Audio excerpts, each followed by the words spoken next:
Sige sa laban, bagsakan, walang atraso na. Ibibigay ko ang lahat pero kalmado lang.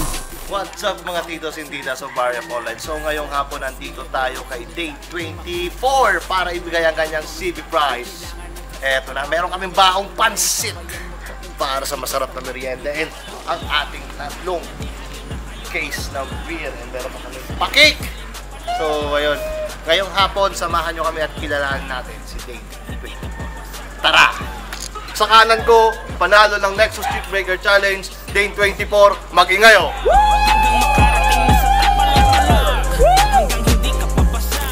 Ay, ako nga pala si Day 24.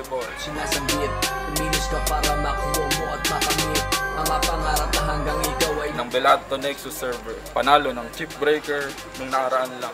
Sayang yung ano no, yung Day, yung nasibig, yung pinapatay sa nyo, lakad patatag na naman sa ano. History yung dati, kung kalakad mo, tatag yun eh, no? nakakad lang. Simula nung may lumabas May ng una plus nakapag 7. plus 7, tapos sunod-sunod 3, ano? Sunod-sunod na dito. Simula nung may lumabas ng plus 7, sabi niya, naalala ko na naman yung pangarap ko. Gusto ko yung plus 7 lahat. So yung Death Guild, gano'n nakatagal nag-galaw ng araw ko? Altrax din. Kasi parang 69 yung year na. Sa tournament, anong laro mo? Chandra. Chandra. Healing for everyone talaga yun eh, no? Ako yung Chandra na dito sa mga Doon sa last 8-8, ang ganda ng laban nila eh, no? Ano masasabi mo na no-show si Justin dun sa 8v8 on items? Ako'y kinikilig, bakit kayo lumalapit ako'y nangingin. So ayun na nga mga titos and titas, hindi lang alak ang ating daladala at ating grocery package. Meron din tayo 15,000 pesos. Luning-ning! Pasok!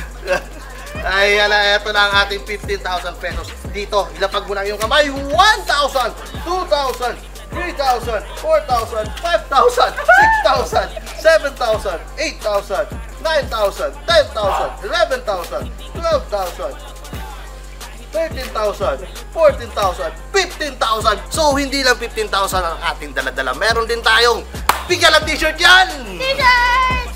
So, ayun na nga mga titos and titas of Barrio Online. Magkita-kita tayo sa next Chip Breaker Challenge ngayong October 28 na yan.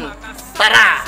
Sa batas, ang antas ay tataas. Maging alas, kayang-kaya sa sarili magtiwala.